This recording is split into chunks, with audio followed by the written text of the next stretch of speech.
Como muchos saben, hemos comenzado una serie de predicaciones en el libro de Esther. Hoy vamos a finalizar el capítulo 2 y comenzar parte del capítulo 3. Así que vengan conmigo, por favor, a Esther, capítulo 2, versículo 19. Esther, capítulo 2, versículo 19.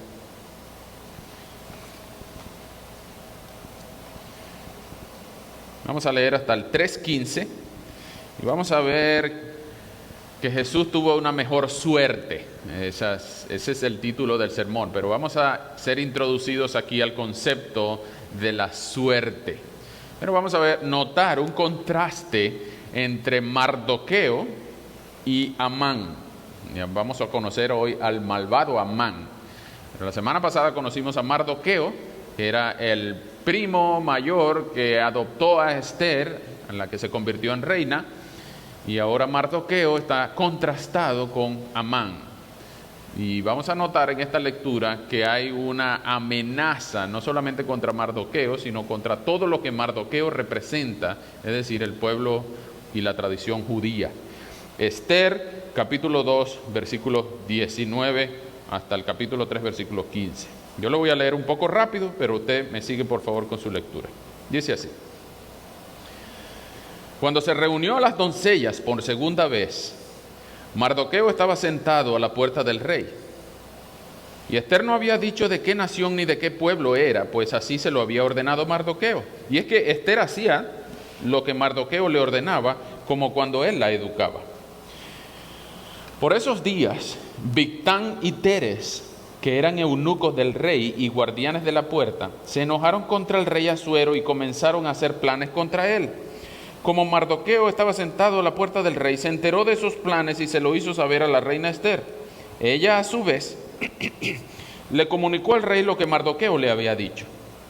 Al investigarse el asunto y encontrarse que era cierto, los 2 eunucos fueron mandados a la horca, y el caso quedó registrado en el libro de las crónicas del rey. Después de estos sucesos, el rey Asuero encumbró a Amán, hijo de Amedata, el agageo, y para honrarlo le permitió ocupar un lugar más elevado que el de todos los príncipes que lo acompañaban. Todos los siervos del rey que estaban a la puerta del rey se arrodillaban y se inclinaban ante Amán, porque el rey así lo había ordenado. Pero Mardoqueo no hacía nada de esto. Entonces todos esos siervos le preguntaron a Mardoqueo: ¿por qué transgredes la orden del rey? Y como todos los días le preguntaban lo mismo y él no les hacía caso, lo denunciaron ante Amán para ver si Mardoqueo se mantendría firme en su postura después, pues ya él les había hecho saber que era judío. Cuando Amán se dio cuenta de que Mardoqueo no se arrodillaba ni se humillaba ante él, se llenó de ira. Pero Amán consideró que era muy poco vengarse solamente de Mardoqueo, así que procuró destruir a todos los judíos que había en el reino de Asuero, es decir, al pueblo de Mardoqueo, pues ya le habían informado de a qué pueblo pertenecía. Corría el mes primero, es decir, el mes de Nisán, del año 12 del rey Asuero, cuando le fue echada a Amán su pur, es decir, su suerte, para cada día y cada mes del año. Y la suerte le cayó en el mes 12, que es el mes de Adar. Entonces Amán le dijo al rey Asuero: hay en tu reino un pueblo que se ha esparcido y distribuido entre todos los pueblos y provincias. Sus leyes son diferentes a las de todo pueblo y no acatan las leyes del rey. En nada se beneficia el rey con dejarlos vivir. Si al rey le parece bien, emita un decreto que autorice su destrucción. De mi parte, yo pesaré 300,000 kilos de plata a los que manejan el tesoro para que los ingresen al tesoro del rey.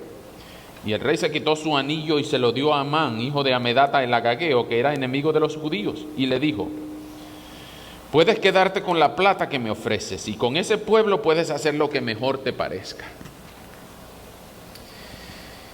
Y el día 13 del mismo mes primero fueron llamados los escribanos del rey, y todo lo que les mandó Amán lo escribieron a los sátrapas del rey, a los capitanes que gobernaban cada provincia y a los príncipes de cada pueblo. El escrito se hizo a nombre del rey Asuero en la escritura y la lengua de cada provincia y cada pueblo, y fue sellado con el anillo real. Las cartas enviadas por medio de correos a todas las provincias del rey ordenaban destruir, matar y exterminar a todos los judíos, jóvenes, ancianos, niños y mujeres, y apoderarse de sus bienes. Y todo esto debía hacerse en el 13 del mes 12, que es el mes de Adar. Una copia del escrito integrado por decreto a cada provincia fue publicada en todos los pueblos a fin de que se prepararan para aquel día.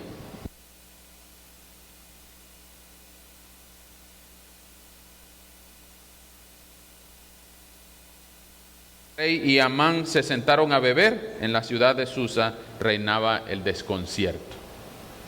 Wow. Señor, rogamos tu ayuda en esta hora. Este es un texto muy difícil de asimilar, fácil de entender, muy difícil de asimilar. Y es como una novela en el que está llegando a su clímax, pero tu pueblo, Señor, está bajo amenaza, no solamente en la novela, sino también hoy en día. Y por eso rogamos que este texto sea vigente para nosotros hoy. Te rogamos, Señor, que nos enseñes directamente de tu palabra que tú tienes el control de todas las cosas. Y no hay nada ni nadie que pueda estorbar tus propósitos. Por eso, Señor, rogamos que tú bendigas a tu iglesia en el día de hoy. A los que han creído, fortaléceles su fe. Edifica, Señor, a tu pueblo. A los que dudan, convéncelos. A los que pecan, humíllalos. Y a todos, Señor, ámanos. Demuéstranos tu amor una vez más, recordando la cruz de Cristo, la sustitución que por nosotros obró y la resurrección que por nosotros garantizó. Ahora, Señor, quedamos en tus manos. En el nombre de Jesús. Amén. A principios del siglo pasado, se descubrió la composición de la materia. Todo lo que existe y tiene masa está compuesto de materia, puede ser gas, líquido o sólido. Pero a principios del siglo pasado, William Rutherford y no recuerdo el nombre del señor, pero se apellidaba Bohr, ellos descubrieron que la materia estaba hecha de átomos. Y todo lo que existe tiene átomos. Y más allá de los átomos, más microscópicos, más chiquitos de los átomos, porque los átomos también son materia, están compuestos de una cosa que se llama el mundo cuántico, es decir, el mundo subatómico. Y este Bohr era el padre de la mecánica cuántica, que era el que se diseñó todas las leyes, descubrió, mejor dicho, todas las leyes, cómo funciona el mundo subatómico, a principios del siglo XX. En esos mismos días estaba Albert Einstein escribiendo su teoría de la relatividad y cómo funciona la luz en donde no hay en el vacío, la velocidad y cómo se curva el espacio-tiempo, y unas cosas bien complicadas que no aparecen en la Biblia. Pero lo cierto es que la comunicación entre Bohr y Einstein llegó a un punto donde ellos mismos se maravillaban cómo el corazón de la materia late. Ellos hablaban de que la materia, Bohr en el mundo subatómico y Einstein en el mundo galáctico, en la escala galáctica, cómo la materia late, que es como un corazón humano que tiene palpitaciones. Y Einstein llegó a la conclusión, y esa es su famosa frase, que Dios no juega a los dados. Tiene que existir un ser superior y todo lo que existe no existe por casualidad. Dios no juega los dados en el universo. En estas comunicaciones con Bohr se dieron cuenta de que tiene que haber un ser superior que haya diseñado toda la escala galáctica y la escala subatómica. Y es que Dios no juega los dados de Einstein. Es una frase que se aplica aquí justamente en este versículo 7, donde se nos enseña que a Amán se le fue echada su suerte.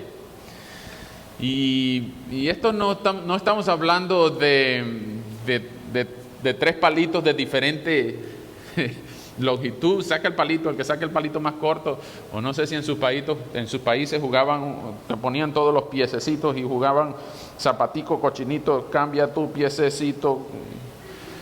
No estamos hablando de eso, ¿ok? Estamos hablando de una religión persa que se llama zoroastrismo. El zoroastrismo considera que los dioses son los que rigen el universo y lo que nosotros tenemos que echar suertes para sintonizar la voluntad de los dioses. ¿Okay? Eso es lo que esto es adivinación. El zoroastrismo lo que hacía era buscar la adivinación de los demonios o de los dioses o de cualquier entidad que ellos pensaban que regía el universo, y echando suertes con una cosa que se llama pur en babilonio. Es un cubo de arcilla y lo hacían rodar y eran como unos guijarros, y con esos guijarros la cara que quedaba arriba, tal como un dado hoy en día, entonces era lo que la suerte determinaba. Y ellos creían que esa suerte iba a pasar, que esa suerte, esa era la voluntad de Dios. ¿Saben? Hoy en día hay mucha gente que cree eso también. Ustedes se preguntarán, ¿en el mundo cristiano hay todavía quien cree eso? No, sí. Hay cristianos que leen el horóscopo. Hay cristianos que juran por este puñado de cruces y por mi madre y por Diosito, y juran por aquello y por lo otro. Hay cristianos que juegan la lotería diciéndole: Señor, provéeme de alguna manera. Juegan lotería, animalito, parley, caballos, cualquier cosa que les parezca, de cualquier manera Dios les va a proveer, porque la suerte Dios la gobierna, Dios no juega los dados. Pero lo que vemos aquí es que a Amán le echaron su suerte para cada día y cada mes del año en el versículo 7. Y la suerte determinó, la suerte le cayó, eso que le estaba pidiendo, la destrucción de los judíos, que ya vamos a ver en más detalle. La destrucción de los judíos cayó en el mes 12º, que es el mes de Adar. ¿Ok? Para traducirles, el mes de Adar es aproximadamente en febrero-marzo. Esa es la primavera. El mes de Adar es el último mes del calendario judío. Entonces, para el 13 del mes 12, no es el 12 de diciembre, sino el 13 de Adar, todo judío debía ser exterminado, sea hombre, sea mujer, sea anciano, sea niño, sea chiquito, haya nacido, no haya nacido, se esté muriendo, oiga, camine, vea, sea paralítico, sea exterminado, matado a sangre fría. Vean los verbos en el versículo 13: destruir, matar y exterminar a todos los judíos. Esta es la amenaza que se cierne sobre el pueblo judío. ¿Por qué? Bueno, simplemente porque Mardoqueo no quería inclinarse, humillarse ante Amán. Ya vamos a ver quién es Mardoqueo, ya vamos a ver quién es Amán. Pero noten que la ira de Amán estaba atentando ahora por el hecho de que Mardoqueo no se humillaba ante él. Entonces ahora Amán atenta no solamente contra Mardoqueo, sino contra todo lo que Mardoqueo significa. Todo el pueblo judío, todo el pueblo de Dios. Debo recordarles que este libro, estos eventos ocurrieron aproximadamente en el año 480 antes de Cristo. Este libro está contemporáneo con Esdras y Nehemías y Ageo. Nehemías reconstruyendo el muro, Ageo reconstruyendo el templo, y Esdras con Zorobabel trayendo después de la deportación de Babilonia. 70 años en cautiverio, 77 para ser exacto, habían pasado del año que conquistaron a Jerusalén, 587, y en el 518 Ciro, 518 antes de Cristo, Ciro, el rey medo-persa, decretó que los judíos podían volver a Jerusalén. Pero Mardoqueo no volvió, se quedó en Susa, en Persia. Y la mayoría de todos los judíos volvieron a Jerusalén. Ciertos judíos no regresaron a Jerusalén, como Mardoqueo, como Ester y otros. Ahora, Mardoqueo tenía un cargo en el palacio del rey. Vean que en el versículo 19, Mardoqueo estaba sentado a la puerta del rey. Y nadie podía sentarse a la puerta del rey así porque no tenía más nada que hacer. No, todos los que se sentaban a la puerta del rey porque tenían un cargo. No sabemos qué cargo era. No sabemos de qué estaba el encargado, pero era un judío que trabajaba para los persas. Eso equivale a un publicano. En los días de Jesús eso era un cobrador de impuestos, un traidor al pueblo de Dios que trabajaba para Roma, en este caso para Persia. Entonces Mardoqueo, que ustedes lo conocieron al principio del capítulo 2, Mardoqueo, según el versículo 2:5, era hijo de Yair, hijo de Simei, hijo de Cis, del linaje de Benjamín. Y ustedes deben saber, según 1 Samuel 9, Cis, ese mismo Cis que está ahí, es el papaíto directo de Saúl, el primer rey de Israel, aproximadamente 480, 500 años antes de estos eventos de Mardoqueo. Entonces, Mardoqueo era hijo de Yair, hijo de Simei, hijo de Cis, del linaje de Benjamín, del mismo Cis, papá de Saúl. Y ustedes van a leer en 1 Samuel 15, los que tengan tiempo pueden leer 1 Samuel 15, cuando Saúl, por orden de Samuel, va a atacar un pueblo cuyo rey amalecita se llama Agag, porque ellos habían sido malos con el pueblo de Israel cuando estaba saliendo de Egipto. Ese pueblo amalecita habían sido malos con el pueblo de Israel. Y por eso Dios a través de Samuel le dice a Saúl que mate a todos los amalecitas, y había decretado una enemistad eterna con los amalecitas porque no ayudaron a Israel saliendo de Egipto. ¿Se acuerdan aquella batalla donde Moisés, saliendo de Egipto, cuando levantaba las manos, entonces los israelitas iban ganando, pero se le cansaban las manos, entonces los israelitas perdieron? Pues entonces Josué y Ur tuvieron que agarrarle las manos a Moisés, y mientras Moisés le tenía la mano arriba, los israelitas le iban ganando. Esa es la batalla contra los amalecitas. Unos 500 años después, Saúl le dice a Samuel: mata a todos los amalecitas y que no quede nadie. Saúl desobedece y se roba parte del botín, captura al rey, mata a los amalecitas, captura al rey, pero no lo mata. Y ese es Agag.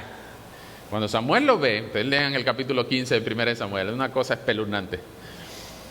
Cuando Samuel oye el balido de las ovejas, ¿y por qué hay ovejas vivas todavía? Y no solamente ovejas, sino el rey todavía está vivo. Eso es como una pieza de ajedrez. Hasta que no matan al rey, todavía no se ha acabado la partida. Entonces Agag todavía está vivo, y viene Samuel y le dice: ¿y por qué no hiciste lo que Dios te mandó a decir?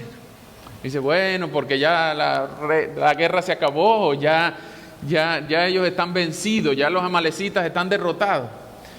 Y viene Samuel y dice: así como tú has desobedecido a Dios, Dios también te va a quitar el trono. Y sacó la misma espada de Saúl y picó a Agag en pedacitos. Es en 1 Samuel 15, por eso léanlo en su casa. Ok, pero ese Agag, ese mismo rey Agag, es el que aquí en el capítulo 3, versículo 1, vean lo que dice capítulo 3 de Ester, versículo 1. Después de estos sucesos, ya vamos a hablar de esos sucesos, el rey Asuero encumbró a Amán, hijo de Amedata, el agageo. Es decir, Amedata, el papá de Amán, era descendiente de Agag, el rey que Saúl no quiso matar, pero que Samuel picó en pedacitos. Entonces noten que este conflicto no es nuevo. Este es un conflicto de al menos 500 años, sino 1000 años atrás.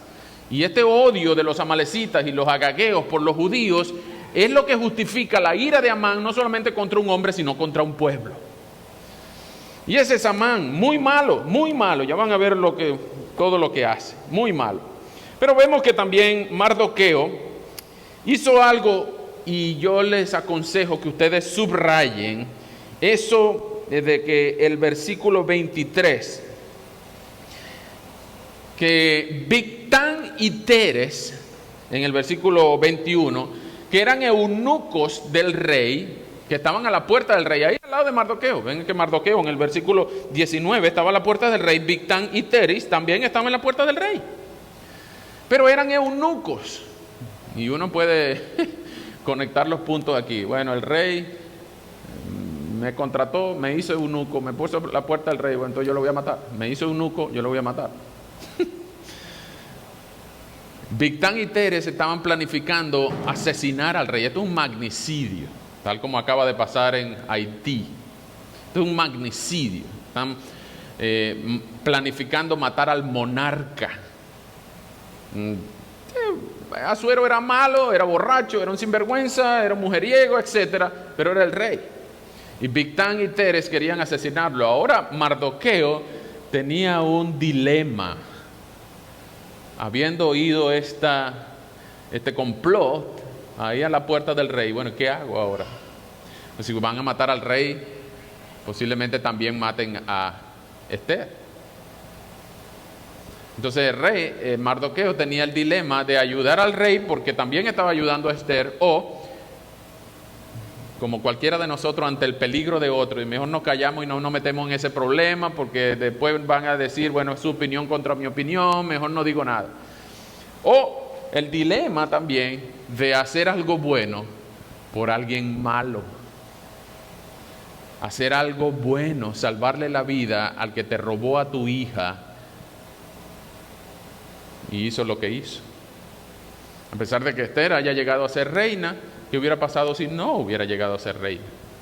Hubiera perdido su virginidad y hubiera estado condenada toda su vida a una vida de soltería. Entonces Bigtán y Teres estaban planificando matar al rey y Mardoqueo escucha, no sabemos cómo, pero ahora se lo dice a Esther y Esther se lo dice al rey y el rey investigó. Dense cuenta en el versículo 23, le aconsejo que subrayen eso. El rey investigó y se dieron cuenta que era cierto. Y los eunucos fueron mandados a la horca. 3 detalles ahí. El rey investigó, fueron mandados a la horca. La horca no es como en el lejano oeste, un marco con una cabulla, un mecate, y los ahorcan por estrangulación. No. Esto horca es literalmente un madero. Los persas mataban vía empalamiento. No quiero describir lo que es un empalamiento, pero ustedes se pueden imaginar. Y ellos morían por inanición, por sufrimiento, por desangramiento, tal como las crucifixiones que los romanos años después perfeccionaron y donde murió nuestro Señor, en un madero. Los persas son los originarios de los crímenes, ejemplares, para que la gente viera el espectáculo de la muerte de una persona por haber planificado un magnicidio o un crimen grave. El tercer detalle es lo que les aconsejo subrayen. El caso quedó registrado en el libro de las crónicas del rey. Ahora, eso quedó registrado y eso va a salir más adelante en el capítulo 6. Por eso les aconsejo que lo subrayen. Ese detallito va a salir más adelante en el capítulo 6. Ahora, ustedes dirán, bueno, si quedó registrado en las crónicas del rey, los reyes persas, y no solo los persas, todos los reyes son reconocidos por honrar a los que los ayudan. Y ahora Asuero tiene una tremenda deuda con Mardoqueo, porque era cierto el complot, lo iban a matar. Mardoqueo le salvó la vida, es de esperarse que el rey Asuero le haga un favor a Mardoqueo, le reconozca su honestidad, su lealtad. Y uno esperaría, bueno, ahora Mardoqueo no solamente va a estar a la puerta del rey, ahora va a estar dentro del palacio, va a estar al lado del trono, algo como eso.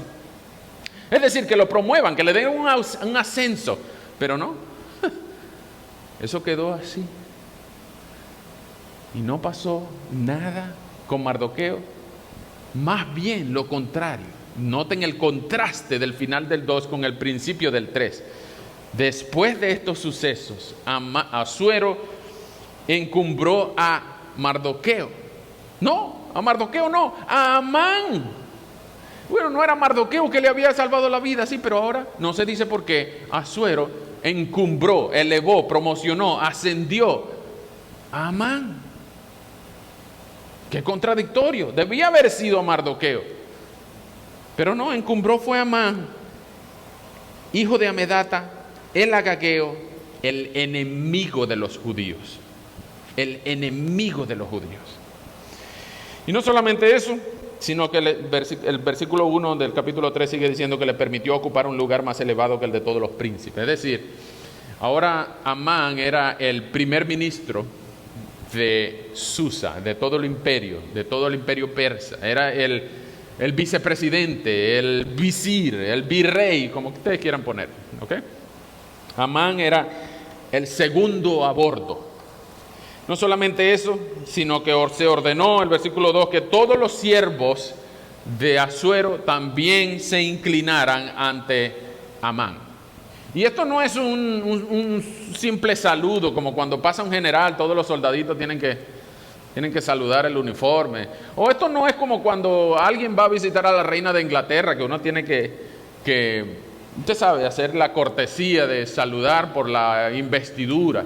O un saludo asiático, por ejemplo, los coreanos, los japoneses que se inclinan o medio inclinan la espalda y la cabeza. No estamos hablando de esto. Estamos hablando de arrodillarse, de poner la frente en la tierra. Y eso es lo que hacía la gente cuando pasaba el rey, y el rey ordenó que lo hicieran también cuando pasara Amán. Por lo tanto, se justifica que Mardoqueo no lo hubiera hecho porque él medio respetaba los 10 mandamientos de la Torá, de los 10 de la ley de Moisés. Él sabía que los judíos no podían, el pueblo de Dios no podía arrodillarse ante otro que no fuera Dios.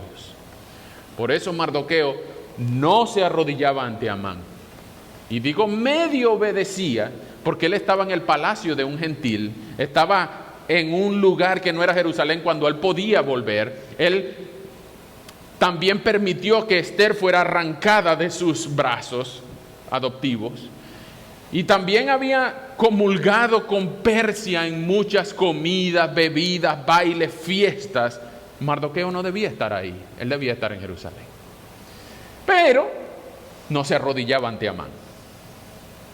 Bueno, ok, en el país de los ciegos el tuerto es rey. Si no puede cumplir todas, que por lo menos no se arrodille. Y él le dijo a Esther en el versículo 2:20, no le digas a nadie que tú eres evangélica. No le digas a nadie que tú eres judía. Pero él sí podía decir, y bueno, ok, que me quiten a la hija, ok, que yo puedo hacer las cosas de judíos, de no judíos, ok, yo puedo comer comida de no judíos, pero no me pidan que me arrodille. Ahí ya sí, eso es demasiado, no, ya eso es demasiado. Yo no me voy a estar arrodillando ante Amán. Y eso le causó tanta ira a Amán que ustedes saben lo que pasó. Versículo 3:6, Amán consideró que era muy poco vengarse solamente de Mardoqueo, así que procuró destruir a todos los judíos que había en el reino de Asuero, es decir, al pueblo de Mardoqueo, pues ya le habían informado a qué pueblo pertenecía. Y así se crea el tremendo conflicto, el contraste entre Mardoqueo y Amán. Ahora, lo de la suerte, lo del pur, es lo que le da el propósito al libro. Este libro, muchos eruditos piensan que este libro fue escrito justamente para justificar la fiesta judía de Purim. Vengan conmigo, por favor, al capítulo 9, versículo 26. Esther 9:26. Por causa del nombre Pur, estos días fueron llamados Purim, y por lo que decía la carta y por lo que ellos mismos vieron y pudieron entender, los judíos establecieron como norma el no dejar de celebrar cada año estos días, según está escrito.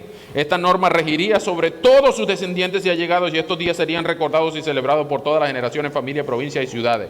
Los días de Purim no dejarían de ser observados por los judíos, ni sus descendientes dejarían jamás de celebrarlo. Es decir, después de que pasó lo que pasó, yo no les voy a contar el final para que vengan la semana que viene y las semanas subsiguientes, pero esta Pur de que le echaron a Amán terminó considerándose una fiesta de Purim en la cronología judía. Y es una fiesta solemne, el último mes del año, que no fue establecida por Moisés. Noten por favor este detalle, repito. La fiesta de Purim es una fiesta establecida por el canon hebreo en el rollo de Esther, que no fue establecida por Moisés. Por eso muchos judíos no querían que el libro de Esther fuera canonizado. No querían que el libro de Esther formara parte de la Escritura Sagrada. No querían que el libro de Esther formara parte de los 39 libros de lo que es la Biblia hebrea para nosotros del Antiguo Testamento. ¿Por qué? Porque la fiesta de Purim, que es el propósito del libro, no la estableció Moisés. Y además, no fue hecha en Jerusalén, fue hecha en Persia.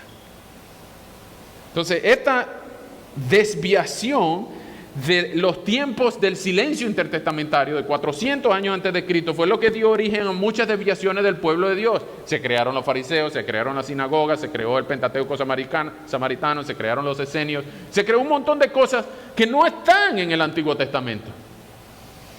Ahora, ese era el pueblo de Dios, indiscutiblemente ese era el pueblo de Dios, y estaba bajo la amenaza de una extinción. En días del siglo pasado, en la Segunda Guerra Mundial, solo comparado Amán con Hitler y la desaparición de los judíos, lo que Hitler pensaba era lo mismo que Amán pensaba, desaparecer a la etnia judía. Es un genocidio en masa, es un genocidio planificado. Y eso debía ocurrir en un día muy importante, el 13 de Adar, el 13 del mes duodécimo. Pero ustedes deben saber que para llegar al mes 12, para llegar a nuestro diciembre, tienen que empezar por enero. Tienen que pasar por Nisan, que es el primer mes del año judío. Y vean que el versículo 3:7 dice: corría el mes primero del mes de Nisan, del año 12 del rey Asuero. Es decir, han pasado 5 años. 5 años pasaron desde que Esther fue elegida reina, que era el año 7, 5 años entre la elección de Esther y ahora el encumbramiento de Amán. Y ese mes de Adar es el mes 12, porque en el primer mes, el mes de Nisan, se celebra la Pascua, que es el 14 de Nisan se celebra la Pascua. Es la salida de Israel de Egipto en Éxodo 12. Ustedes pueden leer esa historia en Éxodo 12. Entonces, el Nisan es el primer mes y Adar es el último mes. Desde ese mes se planificó la extinción de los judíos 11 meses hasta el mes de Adar. Entonces, los que iban a destruir a los judíos tenían 11 meses, no solamente para promulgar las leyes, para publicar las leyes en todos los pueblos, lenguajes, en todas las provincias, sino que los que estaban planificando la extinción de los judíos en el 13 de Adar tenían 11 meses para planificar la masacre. Imagínense cómo podían haber celebrado la Pascua ese año, sabiendo que posiblemente el próximo año no va a haber Pascua en ninguna parte del imperio. ¿Están notando el tamaño de la amenaza que se cierne sobre los judíos? ¿Están notando los escalofríos que pudo haber sentido todo judío al leer el edicto? Hombres, mujeres, niños, viejitos que posiblemente no oigan cuando la puerta la tumban los soldados. Niños arrancados de los pechos, de los vientres de su mamá. Niños corriendo por las calles de cualquier parte del imperio. Señoritas, jovencitos, mujeres, hombres, iban a ser masacrados. Y ese es el clímax del libro. Pero la semana que viene vamos a ver cómo empieza a resolverse la trama. Mientras tanto, permítame hacer 4 aplicaciones en este final del 2 y capítulo 3 completo. Primero, ustedes noten cuando Mardoqueo hace algo bueno por alguien malo y no fue reconocido. Fue anotado en las crónicas del rey. Va a ser reconocido después en el capítulo 6. Pero mientras tanto, pasaron al menos 5 años y nadie se lo reconoció. Pregunta para todos nosotros. ¿Nosotros podemos hacer algo bueno por alguien, sea bueno o sea malo, sin esperar ser reconocidos? ¿O tú eres medianamente como yo, que tú piensas que todo lo que nosotros hacemos tiene que ser aplaudido o tiene que ser reconocido, al menos para que alguien lo vea y uno no sea pasado por alto? ¿Tú puedes hacer algo sin que nadie te lo reconozca? Bueno, los cristianos sabemos que Dios está viendo. Dios está viendo. Siempre Dios está viendo. Haga lo que haga, sea algo bueno por alguien malo, sea algo bueno por alguien bueno, o sea algo malo por quien sea. Dios siempre está viendo. Y la palabra enseña que todo va a salir a la luz. Todos tus actos, todos tus pensamientos, todas tus obras, incluso todas tus omisiones, como por ejemplo Mardoqueo, no haciendo nada para prohibirle a Esther que fuera a perder su virginidad con un rey pagano. Dios siempre está viendo. Y Él, para los que están en Cristo, no nos está viendo con una mira telescópica y una mira láser esperando que nos equivoquemos para ¡boom! No. Los que estamos en Cristo, Dios nos ve como si viera a su propio Hijo. Él no nos está viendo con una mira telescópica. Incluso a los incrédulos, Él no lo está viendo con una mira telescópica. Dios es paciente y quiere que todo hombre y toda mujer venga al arrepentimiento. Y Él sabe todas tus obras, todas tus obras. Tiene una impresora en el cielo que está...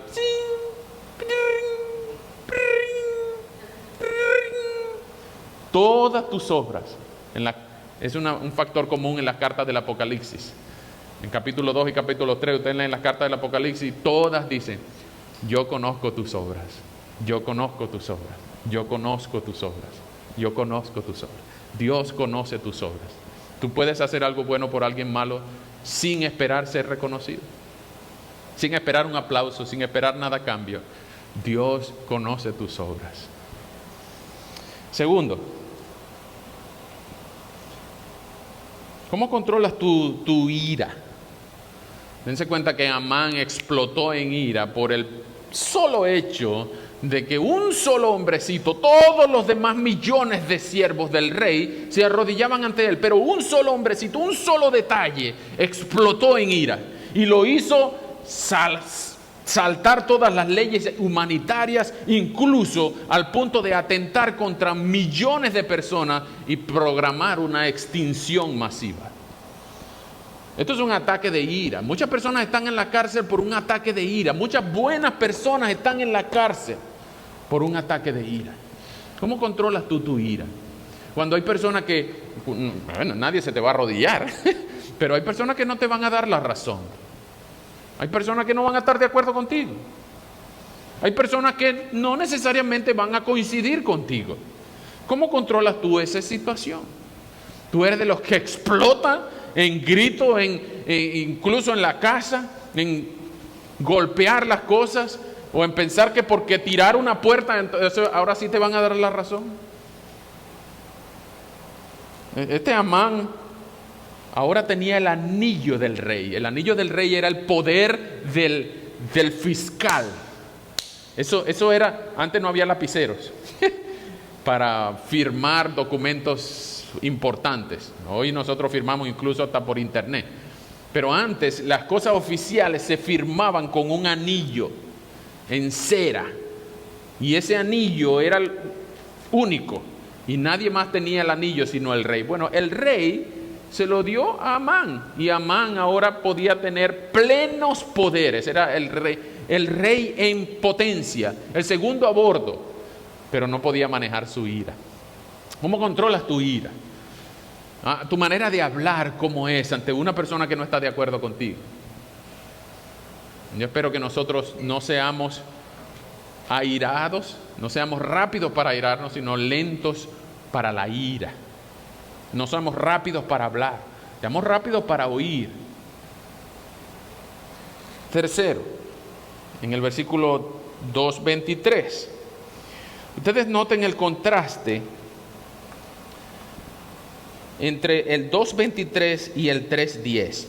Yo les voy a explicar un poco más. Noten el contraste entre el 2:23 y el 3:10. Noten que cuando Bigtán y Teres estaban amenazando al rey, Mardoqueo lo dijo. Entonces ahora ellos investigaron en el versículo 2:23 y al encontrarse que era cierto, imagínense la cantidad de testigos, las audiciones, el juicio para poder culpar a Bigtán y Teres, los eunucos del rey, de su complot de magnicidio. Lo investigaron, detalles, y llegaron a la conclusión: Bigtán y Teres culpable, ¡pum!, a la horca, empalados. Pero en el 3:10 viene Amán y le dice al rey: mira, hay un pueblito que tiene una supuesta escritura y no te hace caso a ti. Yo creo que tú deberías extinguir a esa gente. ¿Y qué hace el rey? ¿Investigó a ver si era verdad? No. Se quitó su anillo y se lo dio. Sí, haz lo que tú quieras. No investigó. No investigó. Vengan conmigo rápidamente a Proverbios 18:17.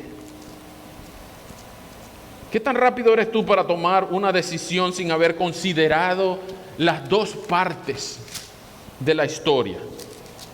En Proverbios 18:17 dice: el primero en defenderse alega inocencia hasta que llega su adversario y lo desmiente.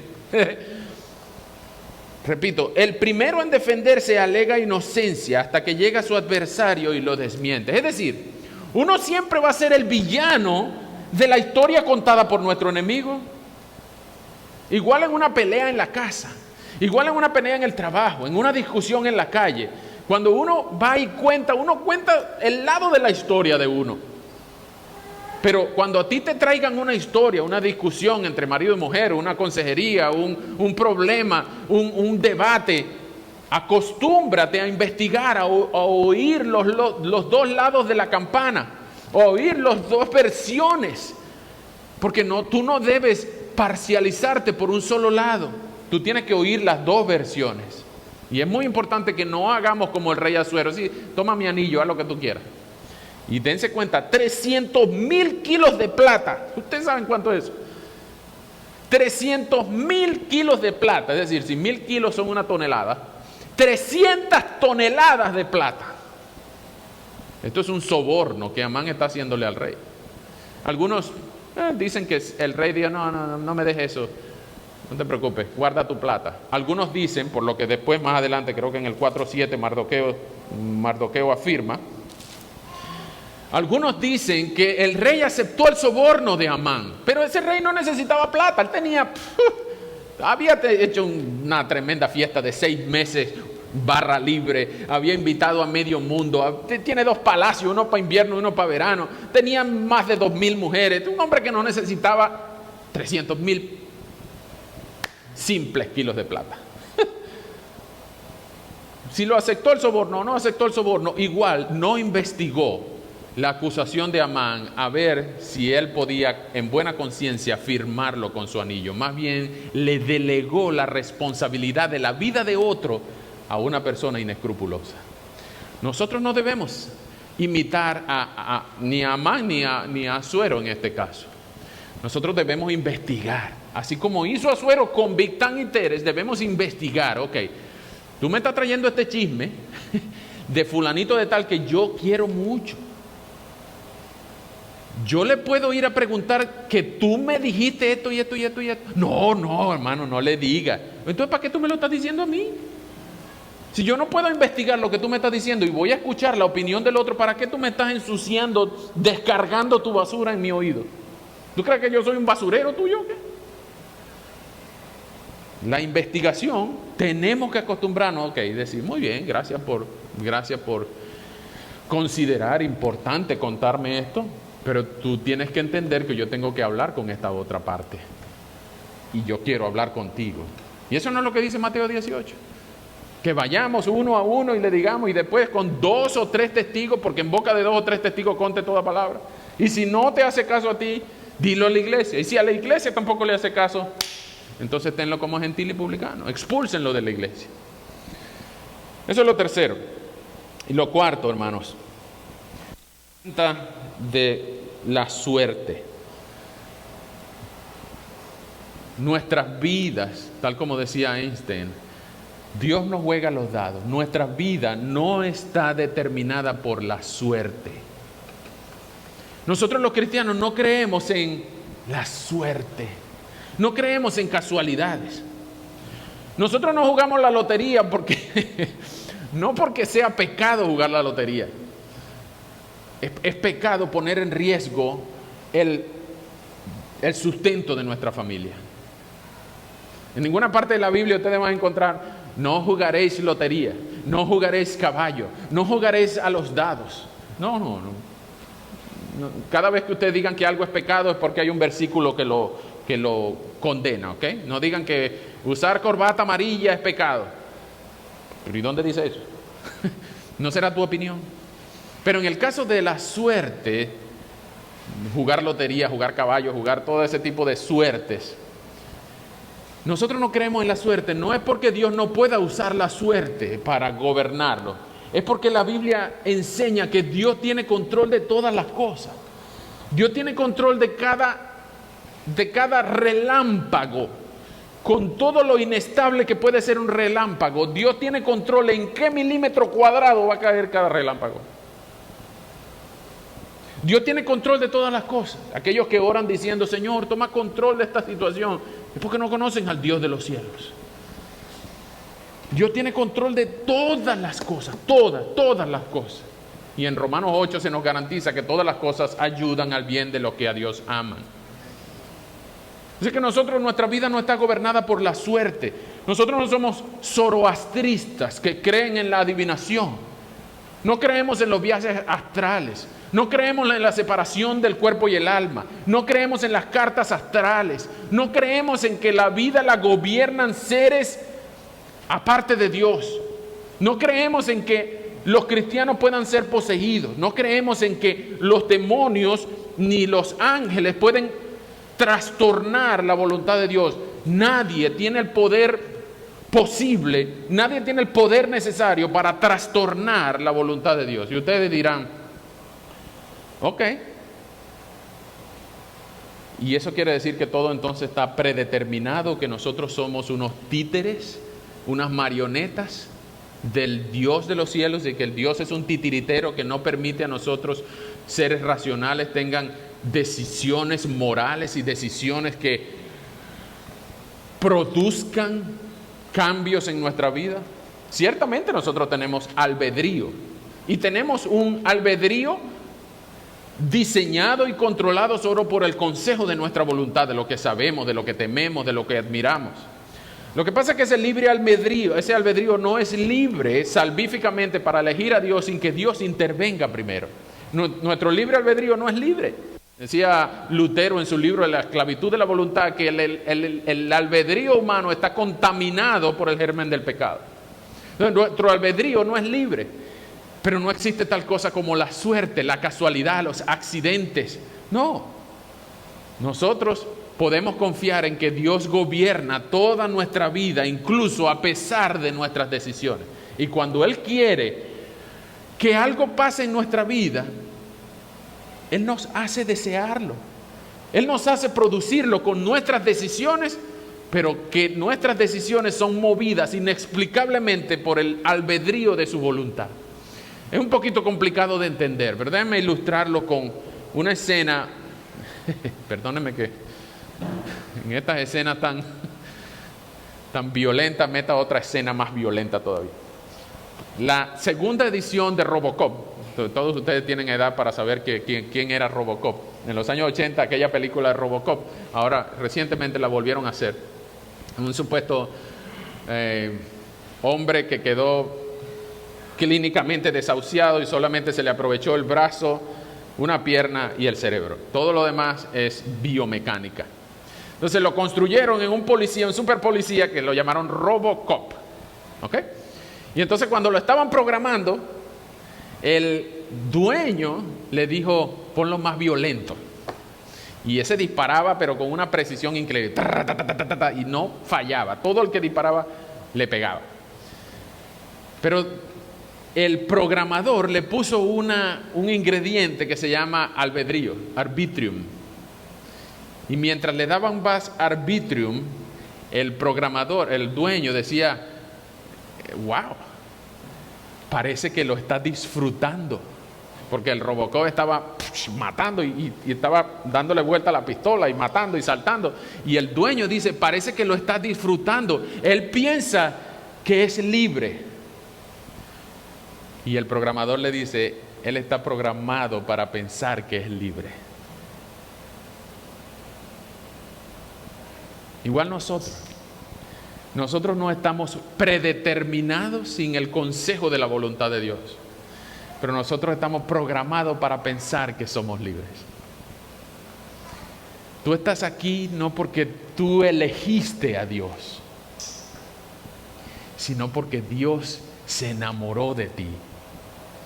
Dios te eligió antes de la fundación del mundo y decidió enviar a Jesús y echarle la suerte a Jesús antes de la fundación del mundo y enviarlo a morir por ti, porque era la única manera en que Él podía mostrar su amor por ti, era mandando a Jesús en la cruz, porque era la única suerte que tú podías ser salvado.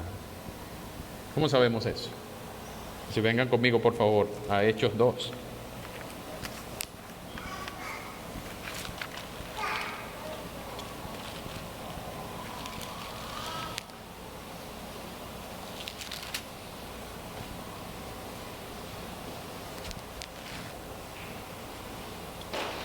Después de un tremendo discurso en Hechos 2, Pedro, el primer sermón de Pedro, se levanta y explica qué fue lo que pasó con el sacrificio de Jesús. Pero yo quiero que ustedes noten este contraste con aquella supuesta suerte que le echaron a Amán para saber cuál era el día de la extinción de los judíos. Aquella suerte que quedó en el 13 del mes de Adar para la destrucción en 11 meses de los judíos.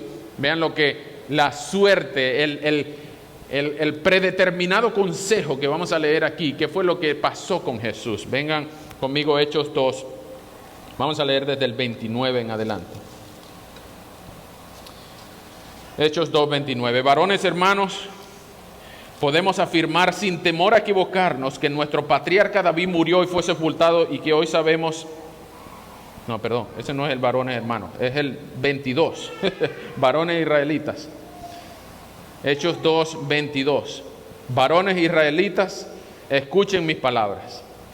Jesús Nazareno, que fue el varón que Dios aprobó entre ustedes por las maravillas, prodigios y señales que hizo por medio de él, como ustedes mismos lo saben, fue entregado conforme al plan determinado y al conocimiento anticipado de Dios, y ustedes lo aprendieron y lo mataron por medio de hombres inicuos, crucificándolo. Pero Dios lo levantó, liberándolo de los brazos de la muerte, porque era imposible que la muerte lo venciera. Yo quiero que ustedes noten las palabras plan determinado y conocimiento anticipado.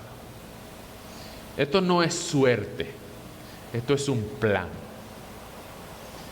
Y es un conocimiento anticipado, de ahí viene la palabra presciencia, donde Dios sabía que la única manera en que Él te podía librar de tu suerte, si eras abandonado a tu suerte, tú eras condenado, la única manera de acometer el plan de la redención por el cual Jesús fue enviado a la cruz para que los judíos lo mataran, estos mismos judíos que Mardoqueo estaba salvando o iba a salvar, pero Jesús murió en la cruz por el plan determinado de Dios. Esto no es una suerte, esto no es un dado, esto no es un zapatico cochinito o un palito más corto que los demás. No, esto es un plan determinado. Jesús vino a la cruz a morir por todos aquellos que pondrían su fe en Él. Jesús va a salvar a su pueblo.